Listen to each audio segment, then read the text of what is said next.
Welcome back, loyal fight fans, to boxing. Eat that shit up. I am your humble host, Tummy Tom O'Neill, the human body snatcher, and you know what it is, right? Hit the thumbs up button, the subscribe button, and if you got a worst enemy or an ex-girlfriend who's absolutely destroying your life, you need to send them this YouTube link and tell them to subscribe to Boxing, because here, they're welcome. When you're here, you're family. We're stealing other people's lines. All right, we had a huge fight week to get into. A huge fight week. I got a nose drip. Hopefully, my nose doesn't leak all over the place, but we're here for the passion. We got the Irish boxing glove up for Katie Taylor. You know it's time to go, okay? Let's jump right in. Jake Paul, Tyron Woodley. Woo, it feels good to get some right. Doesn't it feel good to get some right? I think it does. I think I nailed this one to a T. Guys, you can pick a winner in a fight, but, when you pick a winner in a fight and it's because of certain reasons, not only one, but multiple, and you really kind of get that feeling, which doesn't happen all the time, right? Whether you're a gambling man or not, it doesn't happen all the time. It's a rare thing, and you kind of just get more than a feeling. You get a feeling, but then you know that it's for very good reason. You also know that your heart's not involved in it at all. And that's kind of where this was, Not a huge Jake Paul fan or anything like that. I'm a legit boxing fan. I like real boxing. But yeah, this is the thing, you guys. Just real quick, this is the thing. Have we been maybe underestimating Jake Paul a little bit? Just a little bit? Because it's almost as if you either, all the stuff I hear, man, it's like there's no credit given to the guy because he just acts like a complete asshole, right? So there's no credit given to him because you love to hate him. I loved to hate him. But, I think that maybe we've been taking this the wrong way. Everything and everything that I hear from anyone, right, that are friends, other people I talk to, analysts of the sport, anything like that. The only things that I really hear about him are kind of like, the guy can't box. He's not a real boxer. Like he's not gonna beat, a Canelo or somebody like that, but really the truth is that that was never the conversation, right? Also anyone under can, even like if it's a real boxer, as I said before, even when I predicted that he'd win, right? If it's a real boxer, even if they don't have a good record, but they've been boxing for a long time, they're probably going to school Jake Paul. That's because they've been boxing for a long time. Now, you know me, I love boxing. I've been involved in and just watched boxing for a very long time now. But, I've trained a bit too. Now, I've never gone to the Golden Gloves, right? I've never had any kind of a thing like that. Even as far as like an amateur career or anything like that. But again, that's because I'm me, right? I just like boxing. So then like I've watched it a lot and I get obsessed with it, and I've trained it a bit. And then when I work out, I don't, I basically, aside from trying to run, I basically do boxing. I spar, or I, hit the heavy bag, or, I work the speed bag or whatnot, reflex balls and whatnot. So that's what you do when you just, you like boxing, you're getting involved. And your first couple of years, right? If you have 2 years or so of kind of training, beginner train, that's what you do. And you don't go to the Golden Gloves really, unless you're a freak athlete off of a year and a half, 2 years of kind of training. Now, that's basically the span that we're dealing with here with Jake Paul. So I will literally compare myself to him. The only other benefit, that is a huge benefit obviously, is that he has millions of dollars, so he can be trained by the very best trainers. He can hand select as a celebrity, among other things, with loads of money, you know, basically never-ending money. He can hand select the exact boxers and the style of boxer that he wants to train him. And then they agree to it. He says, Alex, I'll pay you handsomely. But like I said last time, the most important thing is the guy doesn't say, kind of, let me pay you some money and just say that you trained me, or hey, let me take some pictures or a little Instagram video at your gym. He's every account of different boxers that train him or that have sparred with him, or even other MMA guys or whatnot, is that literally he listens and he really tries to learn. And that's the most important thing that you can do. And I think you're just being, it's a little harsh on the guy, you know, where we're comparing him on this kind of a level. You know, that's not the level that's not the level that me or any of you or anybody would be fighting at with the experience that he has. And so I think it's pretty impressive, man, what he was able to do to Tyron Woodley. And listen, you know, I'd like to, you know, I'm going to get my ass beat by a bunch of, you know, amateur fighters. Not all of them, but most of them, you know. And the reality is, I would like to think that I would, if it was just boxing, you can't wrestle, I would like to think that, you know, with my size and I have some decent hands on me, that I would be able to just completely demolish a Ben Askren wrestler who has no hands, even in the most amateur sense, in the very big, like, he has zero raw natural talent. He has zero bit. I mean, the guy literally, if you've never trained at all, if you just have ever shadow boxed in your life or the guy fucking looks like he can't even do that. Like, he's never done that. I'd like to think that I would starch a Ben Askren, but the reality is, who knows, man? And the guy knocked him out in the first round. He can't strike for, you know, anything, Ben Askren, but the guy does have a bit of a chin on him. He is a professional fighter, even if it's in MMA. And listen, even though he's got no hands even there, he's really on wrestling, you still in MMA usually need to have some amount of hands, man. Khabib is very wrestle heavy, but he's got enough hands on him, enough little speed that he can put a little combination together to enter into a takedown. You know, Ben Askren doesn't even have that, but he made it work for him. He was a world champion, and Jake Paul knocked him out. Now look at what he did to Tyron Woodley. The guy won 6 of those 8 rounds, and I think I'm being generous. Now I'm gonna go right to my little score sheet here. We won't spend too much time on this circus fight, which it is. It's a circus fight because it isn't real legit boxing, but at the same time, just know what it is, go into it knowing what it is. There's no more reason to talk about that it's not legit boxing on a high level. Just go into it knowing what it is. I got Paul for the first round, close round for I believe it was the second, but I edged it to Paul. You could give that to Woodley. Third round's to Paul.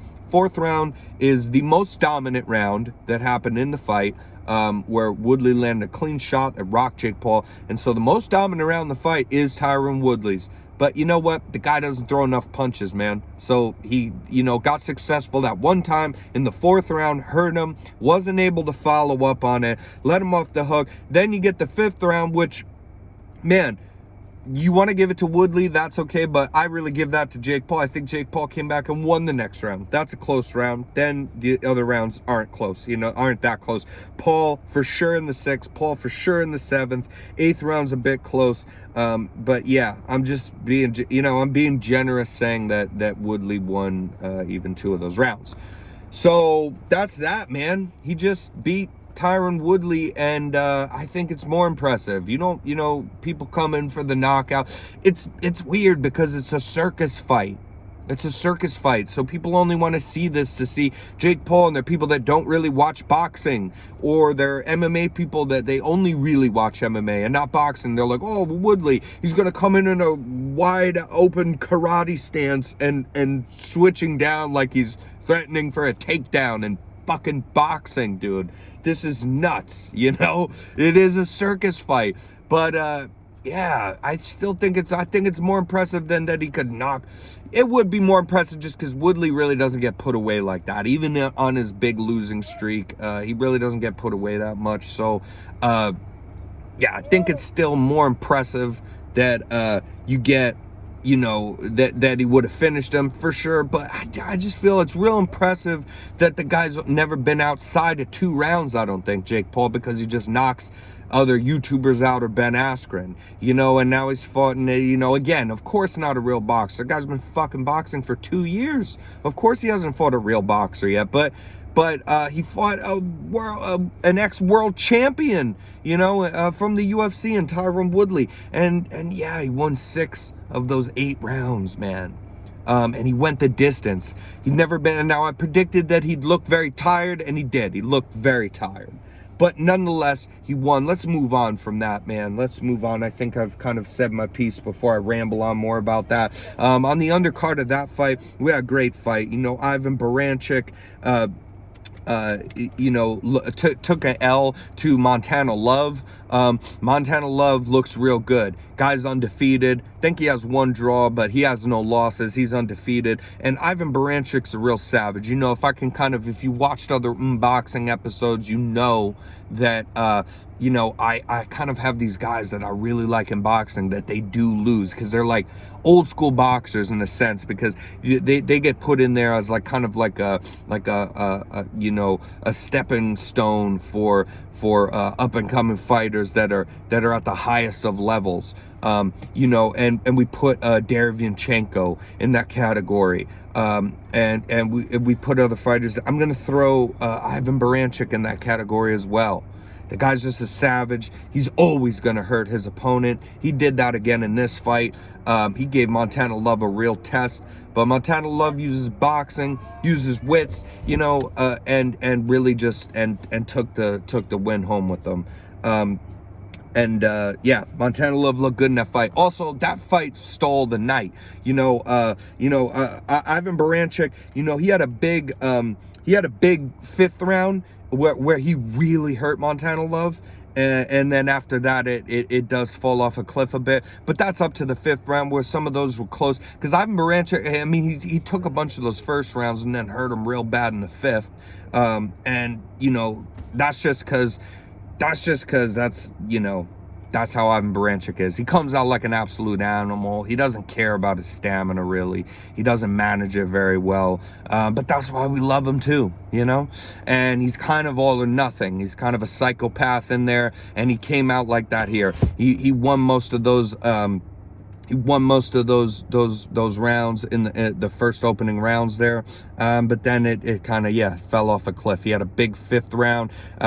But, you know, then, yeah, he gets dropped and dropped again, but that fight was a good fight, and it was back and forth before. It looked like it was a dominant finish by Montana Love, but it was back and forth before then, and I think that that's what that fight absolutely stole the night. And then Amanda Serrano absolutely destroyed some girl. Okay, her face looked chopped up for sure, but she also really what won that fight is the body punches, because I don't have the exact numbers in front of me, but I had looked it up earlier, and it is right around the number of, if it's not hitting the nail on the head here, of 65 body shots through the fight. Mind you, you know, I don't like this at all, but it is what it is. The women fight 2-minute rounds, not 3-minute rounds. You know, and still, 65 body shots is absolutely unheard of. This woman's a savage, and what she's particularly good at is body punching. That is what separates Amanda Serrano not only from other boxers or the boxers that she's defeated, but also in the talks of Amanda Serrano as a pound-for-pound female fighter among the likes of Clarissa Shields and Katie Taylor. What separates her from those girls in particular, if you had to pick one thing, because all 3 of them are fantastic fighters, is that Amanda Serrano has vicious body punching, especially for a female fighter. Even as far as men are concerned, she has vicious body punching, man, especially for a small girl. Those body shots, and 65 of them, man, those would have wilted me right over. And you know that old Tummy Tom's a sucker for a good tummy tuck, so 65 body shots certainly wins me over. But it was a good card. And, you know, a last bit is, again, shout out to Jake Paul for trying something here where he's actually, you know, he talks about fighter pay enough, and it's hard to tell with these kind of guys that are professional trolls what they're really doing. But when you just look at numbers and facts, you know, who would know if he only talks about fighter pay and whatnot? But then again, look at the facts that it is credit to him that he is giving these legit boxers a big platform to fight on because he likes them, especially Amanda Serrano, who Jake Paul actually trains with in Puerto Rico, right? You know, so, and especially likes her and says, you're going to be a co-main event. You're going to be my co-main event, and I'm going to pay you more than you've ever been paid in your life. Shout out to him for that, dude. You know, I think that's, you know, not something that should be lost on us. And anyways, that was recapping the last week of fights, and let's get into it right off the bat. A great weekend of fights, dude. On DAZN Boxing, I think it's better than the UFC card for this week, and you know, that is a rarity. As a boxing fan, and I'm a boxing guy, I enjoy MMA, I enjoy the UFC, and I do just have to stick to the facts. I do like boxing better. That means nothing when we're sticking to the facts and telling you that the UFC puts on so many great events after event after event after event. It is rare that we get a better actual card too. It's not particularly rare that we'd get a better, more anticipated fight as far as, you know, a big fight that'll headline a card. But when you get a boxing card that has a big, great fight headlining the card, and then you got pound for pound fighters on the undercard, and you got several good fights, at least 3 to 4 to 5 different great fights, that's rare. That is rare. And, you know, it's just, I think, really noteworthy here that I do think this is better than the UFC card for this weekend. The DAZN Boxing card. We got Mauricio Lara taking on Josh Warrington for the second time. Mauricio Lara, Warrington 2. In the first fight, Josh Warrington coming in as a big favorite, an undefeated boxer. At the time, I think he had a 32-0 record or a 31-0 record, something along those lines. And Mauricio Lara, I think he's 26-2 or 25-2 at that time, something like that, right around those numbers. And Lara's an unheard of fighter. And I won't pretend to you guys like I had heard of him before that fight with Josh Warrington, who I'd obviously heard of him. Okay, you know, he's fighting some guy, I never heard of him. Of course, I'll try to look into him a little. But a lot of times you get these big odds, I'll kind of trust in them a little bit. I will, as a lot of you guys will. I'm not going to lie to you guys. Is sometimes you just trust in those odds. This, man, their first fight, Mauricio Lara, the Mexican, absolutely shocking the world, beating the ever-loving Jesus out of that Brit.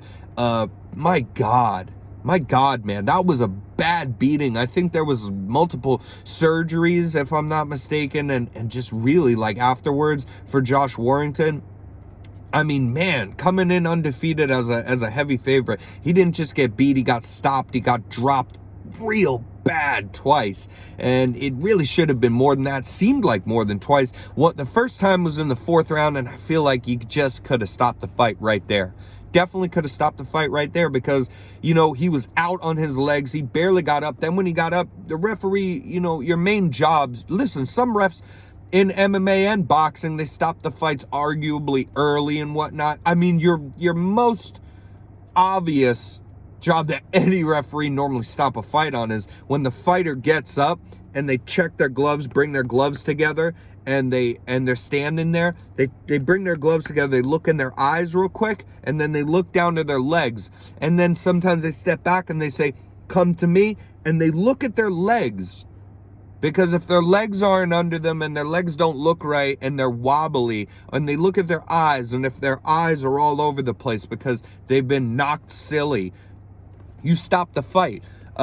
And that didn't happen. That didn't happen, unfortunately, for Josh Warrington, you know, who went 5 more rounds into the 9th round and then was viciously dropped. Looked like he was completely put out unconscious. He did come to, but could not get up. He could not even attempt getting up. And then finally, I mean, God, you just could have thrown anybody in there to be the referee at that point. It's like, the guy can't get up. Okay, now we'll wave off the fight. They came in with oxygen tubes. I think there was surgeries. The guy, he just took so much punishment.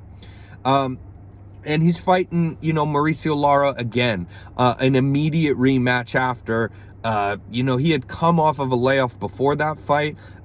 You know, that was a pretty decent sized layoff for an up and coming fighter. Now Josh Warrington, you know, he has wins over Kid Galahad.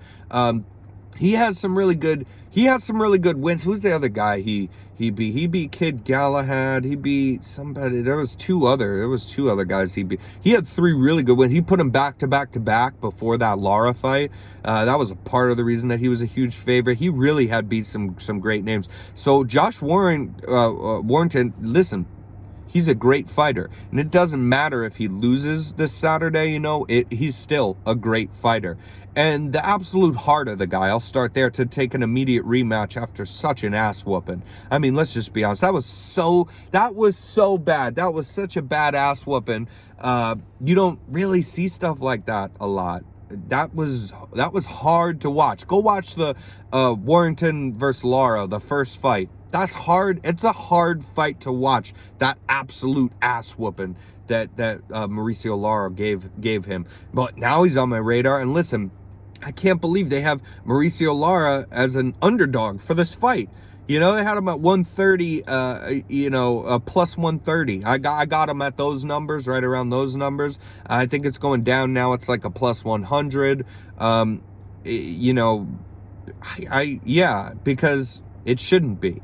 You know, Josh Warrington is a great fighter. I think he should be a slight dog, not a huge dog, even though he just lost to the guy. I think he should be a slight dog in it, or at least you give even odds, because if you say, you know, the chances are is that Josh Warrington will end his career with a better career, the chances are, and who knows, than Mauricio Lara. But here's the facts here. Mauricio Lara is a come-forward Mexican-style puncher, okay? So what he does is he gets into the pocket. He doesn't box. He doesn't move his legs. He doesn't cut angles. He just uses his jab until he can get into range where he's in the pocket right there with you. And then, even then, his defense is not the best. You know, this is why Mauricio Lara has 2 losses on his record, because if he fights very good boxers, they can pick him apart, because he's a power puncher, but that's all he's got. You know, of course he's got speed. He's one of these smaller middle class weights kind of guy.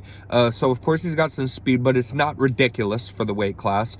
And he doesn't have great defense. What he does is he gets in the pocket and he wants to land that shot because he realized that his shots are more powerful than yours. And that is mainly true for him. He knows what he's good at. We've talked about this before, is falling into what you're good at is always what you want to do. And you don't want to switch up a game plan, even if it's not set for somebody else as much, because styles make fights. You still don't want to get too far away from your game plan where you're doing something completely different than what you're good at.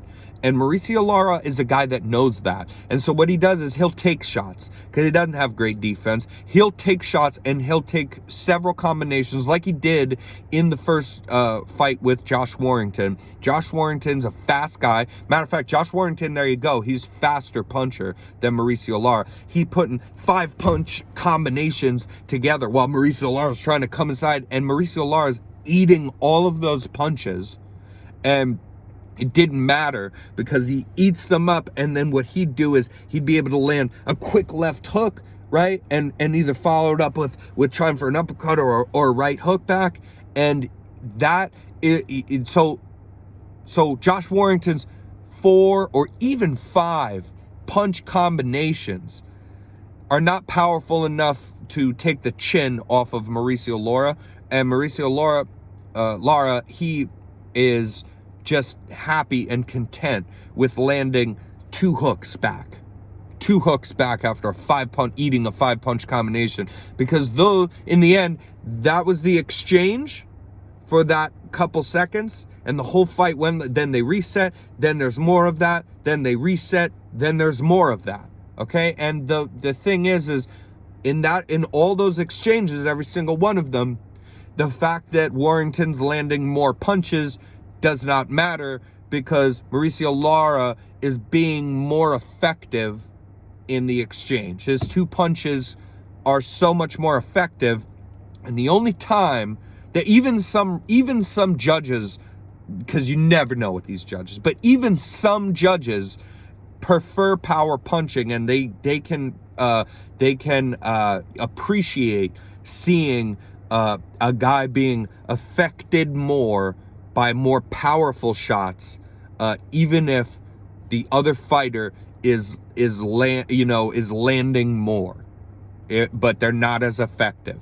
Even some judges, are persuaded in that way. Not all, but some. So that kind of fighting style of, I'm going to land more punches, though, from Josh Warrington did not pay for him, because he wasn't able to handle the power of Mauricio Lara. And the thing is if it even went to decision, sure, he'd land more punches, but then you're getting dropped and things like that. And it didn't go to decision. He got stopped viciously, and so I just think that's the thing. And Josh Warrington, he's a great fighter. Again, he's got great speed, and the guy knows how to put his combinations together. He knows how to follow up hand to hand on his punches very well and fluid, to where he can make them that fast, because he knows, I don't throw 2 left hooks, I don't throw left hook, or left hook, right hook, left hook. He knows how to put them together, left hook to uppercut to left hook to right hook to uppercut from the left.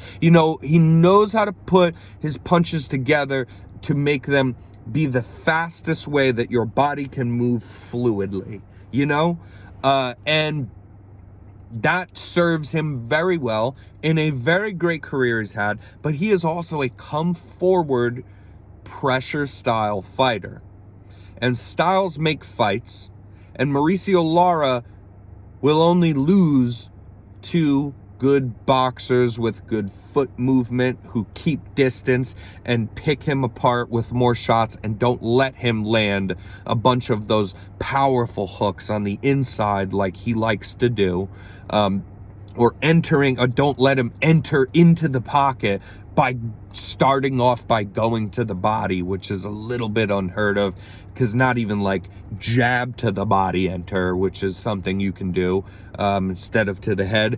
He's more like hooks to the, it's unheard of. You don't do that, but Mauricio Lara does, because he's got a chin on him. He don't mind eating shots, and the guy's way more powerful puncher. And just simply, guys, don't forget, we just saw this fight. This is an instant rematch where Lara won viciously and dominantly. And so I like Mauricio Lara as an underdog for this fight, for those reasons, and because I don't think that Josh Warrington is very good at keeping a composed game plan of staying on his back foot and working his jab and working his angles and keeping distance.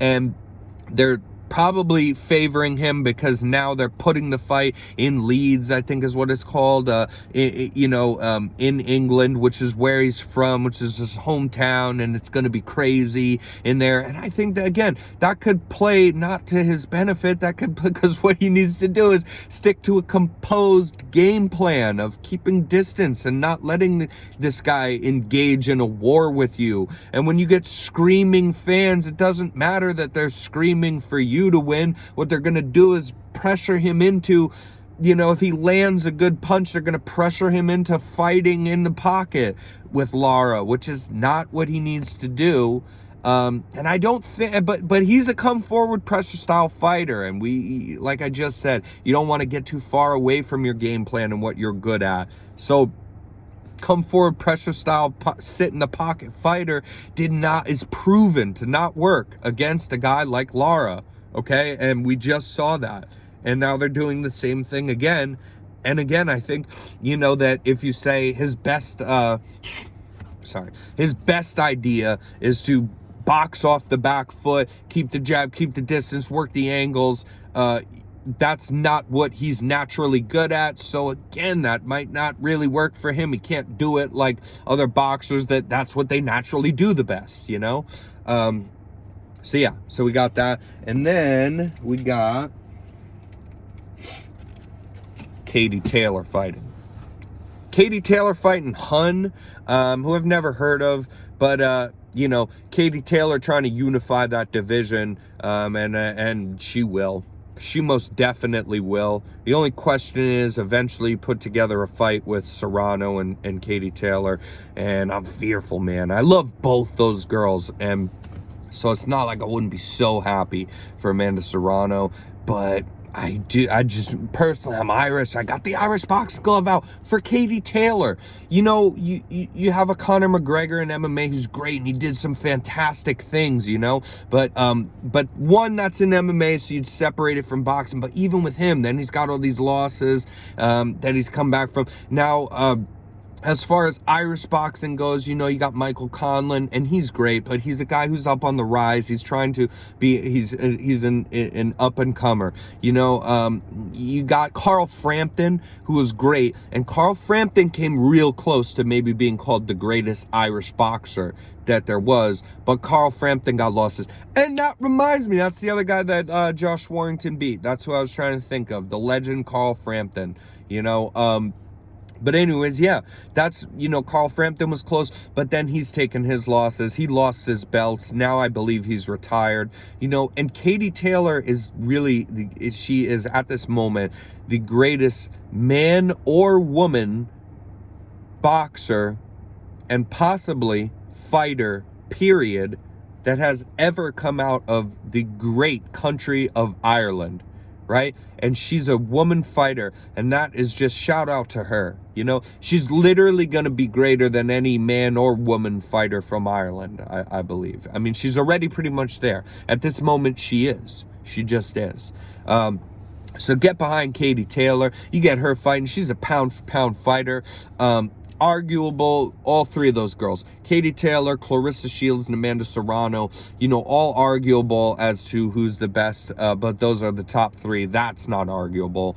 I like Katie Taylor as a pound for pound, though I'd have to at least tie her with Clarissa Shields, just to be fair. It's a weird kind of a Terrence Crawford situation to me with Clarissa Shields, because she doesn't have that kind of opposition that she can face like Katie Taylor has and like Amanda Serrano has. And then those two women want to fight, you know, and I think that it will happen, obviously, but it's boxing. They're going to make us wait. But not only that, it's not just because of the commissions and whatnot. It's also because, you know, like Amanda Serrano, you know, she's obviously mentioned, yeah, I'd love to fight Katie Taylor, but, you know, even she has said that fight's not happening next. It's not, because, you know, even Amanda Serrano said, well, what these girls do, as Clarissa Shields and Katie Taylor are doing, is what I want to do. I want to unify all the titles at my division. And really, that does make sense. They have done it. And if you do it and you've unified, even if you have 3 of the 4 belts, right?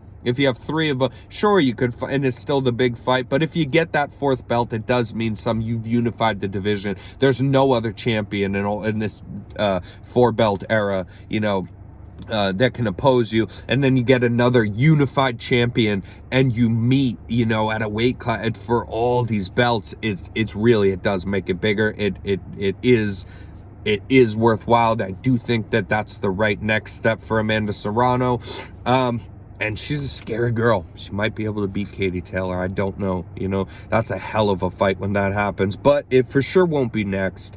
And then you got Connor Benn, who tested positive for COVID. We're going to do this whole thing on another episode that we had. But he tested positive for COVID, so he was out of that one DAZN card. But now he is back. He is healthy. He is back. And he is going to be fighting Adrian Granados. Granados, who's a veteran, who has fought the likes of Sean Porter and fought the likes of Danny Garcia and all these great fighters in that stacked welterweight division, you know, of Terrence Bud Crawford, Errol Spence, Sean Porter, Manny Pacquiao. Now you got your Dennis Ugas up there. This is a stacked division. These are 2 other guys that you have the veteran in Granados, who has lost those last fights to the up-and-comer Conor Benn. This is a great next step for Conor Benn. It's a great next step for him. Yeah, I like this fight for him. I like him to win it, but not easily. I think it's the perfect next step for him. Granados is a veteran. He will try to test Conor Benn, but I do think that Conor Benn has a lot of potential, man. And Conor Benn coming off that vicious, just first round KO of Vargas was absolutely phenomenal. No one's put Vargas away like that. He just was all over this guy from the very start of the bell, and within 3 minutes, within one round, just absolutely beat the brakes off of Vargas like no one has before, and stopped him in the first round. You know how impressive that is in boxing? This guy's really good. This guy's really, really, really good, okay? Son of Nigel Benn, so he's another son of a legend kind of guy. But when we had this conversation before on the previous episodes, I did say then that I think Conor Benn is the star of all of these guys. I think he makes it the farthest, for however far that is, however much worth that opinion is to you.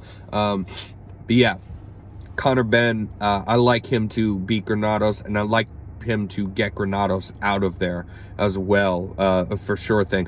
I would also pick that Katie Taylor would finish this Hun girl by TKO, but it's always hard in the women's boxing because even they hate this, man. They're not advocating for this. They want the regular 3-minute rounds like the men get. What is wrong with these people? You know how fantastic of athletes these women are? It's unbelievable. It's unbelievable that some fat guy sitting in his office will be like, man, but they're girls though, so give them 2-minute rounds. I probably can't.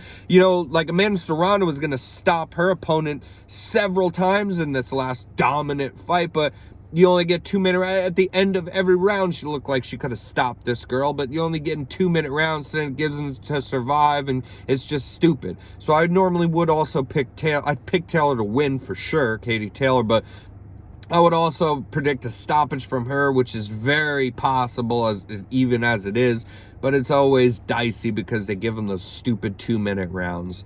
Yeah, and that's that. This is a card to check into, man. That's 3 great fights, and at the top of the card, that Warrington Lara fight is a fight of kind of like of Warrington trying to get revenge, of Lara trying to prove he belongs as one of the top tier fighters in that division, and it's a kind of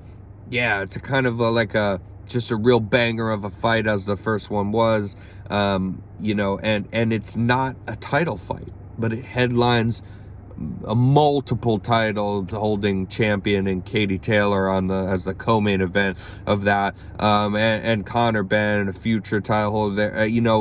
It's headlining that because it's such a great fight. The odds are so close. You're getting like MMA odds on here. I think they're giving Warrington a -130 now, and is what I believe it is, and then Mauricio Lara +100 at this time.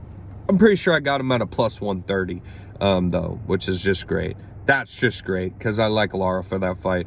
But yeah, this is a great card. You get 3 great fights. It's not a typical boxing card where, you get like, oh, if you're a dyed-in-the-wool kind of, boxing fan, you'd be like, pick out like, oh man, this guy's cool that no one's heard of, but I know him, and sometimes I get those, but to your casual fan, no, this is 3 great fights. This is a UFC style kind of a card. We're getting these 3 great fights for that main card, that are all headlined on that main card, that are all mentioned because it is a stacked card in boxing, which is rare, and shout out to that when it happens, dude.